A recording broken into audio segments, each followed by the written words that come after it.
대만의 무기 거래를 하는 미국 기업에 대한 중국의 제재와 협박. 안녕하세요. 언니네 공작소입니다. 이번 내용은 2019년 7월 12일자 ABC 외신 내용입니다. 중국은 과거 실크로드의 영광을 되찾기 위해 1대1로를 어떻게 해서든 이루려 하고 있습니다. 만약 1대1로가 성공하면 무역의 중심이 중국으로 변하게 되므로 세계 패권 자체도 바뀔 수 있게 됩니다.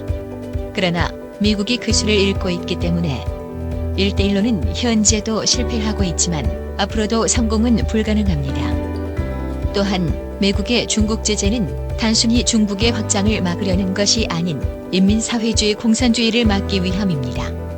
중국은 하나의 중국 원칙을 외치며 주변국의 공산 사상을 퍼뜨리며 역사 왜곡과 경제 예속 등 주변국을 속국화하려고 있습니다.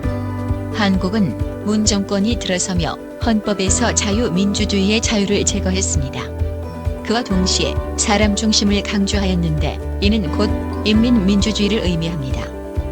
이후 문 정권은 북한에서나 불법한 전체주의적 정책 또는 중국을 위한 정책을 펴고 있습니다.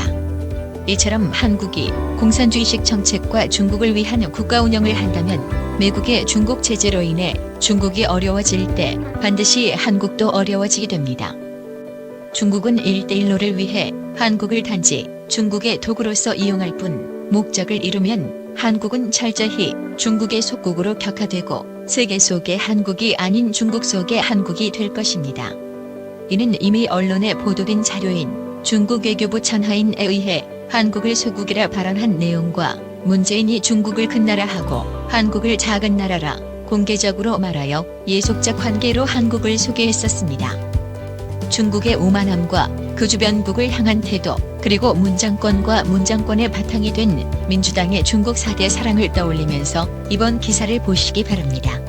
중국 외무부는 대만에 무기를 판매하는 미국 기업들을 제재할 것이라고 하였습니다. 중국 외교부는 미국이 대만에 무기를 판매하는 것에 대하여 제재의 내용은 비공개이지만 그것은 중국의 주권과 국가 안보에 피해를 준다고 말했습니다. 중국의 왕이 외교관은 대만 문제에 대해 미국에 경고하고 대만에 대한 미국산 무기 판매 예정된 건에 대해 분노하였습니다. 검수한 중국 외교부 대변인은 미국에 대해 다음과 같이 요구하였습니다. 하나의 중국 원칙을 준수. 대만 총통 차이잉원 총리를 뉴욕에 초대 금지. 대만과의 공식적인 교류를 중단하며 대만 독립군을 위한 어떠한 플랫폼 제공도 금지. 자국의 내정에 간섭하는 것과 같은 외부 지원에 반대. 각각의 입장을 보겠습니다. 북경은 대만을 통제하기 위해 무력을 행사할 것이다. 대만의 자주 통치를 위해 미국은 대만의 주요 무기 공급국이다. 미국은 북경을 중국의 정부로 인정은 하지만 대만관계법에 의해 대만의 군사 및 기타 지원을 제공한다. 미 국무부는 에이브람스 탱크, 스팅어 미사일 및 관련 장비에 대한 대만 판매를 28억 달러로 승인했다고 중국의 비난에도 불구하고 발표하였다. 모건 오타거스 미 국무부 대변인은 이 거래를 옹호하며 미국의 하나의 중국 정책에 변화는 없다고 밝혔다. 그는 대만관계법에 의해 대만에 대한 우리의 관심은 특히 이러한 군사 판매와 관련 해협을 건너 지역 전체에 걸쳐 평화와 안정을 도모하는 것이라고 말했다. 내용과 같이 하나의 중국을 위하여 중국이 주변국을 중국에 복속시키려는 노력은 앞으로도 계속될 것입니다. 복속이 될 경우 가장 안 좋은 문제는 사회주의 공산당 체제라는 점입니다. 참고로 왕이 외교관에 대한 설명입니다.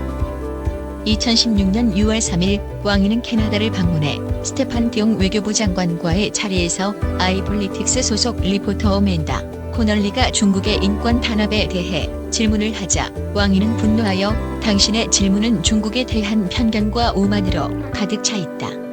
전혀 납득할 수 없다. 당신은 중국을 이해하느냐? 중국에 와본 적은 있냐? 중국이 가난한 후진국에서 6억 명이 넘는 인구를 가난에서 해방시켜준 것은 아느냐? 현재 중국이 1인당 국민소득이 8,000달러인 세계 제2의 경제대국인 것은 알고 있느냐? 만약 우리가 인권을 합당하게 보호하지 못했다면 중국이 이렇게 큰 발전을 이룰 수 있었냐? 중국이 헌법에 인권 보호를 규정하고 있는 것은 알고 있냐? 중국의 인권 기록을 가장 잘 이해하는 이들은 중국인이다. 당신은 여기에 대해 말할 권리가 없다. 중국인만이 그럴 권리가 있다. 그러나 그 스스로 중국의 인권 기록을 가장 잘 이해하는 것은 중국인이다. 당신은 말할 권리가 없다는 발언으로 언론의 자유를 정면으로 공격하고 자국의 문제라 하여 외신에서 보도하고 질문할 권리가 없다고 말해 중국의 언론 상황이 매우 후진적임을 스스로 까발렸습니다. 다음에도 더 좋은 내용을 담기 위해 노력하겠습니다. 감사합니다.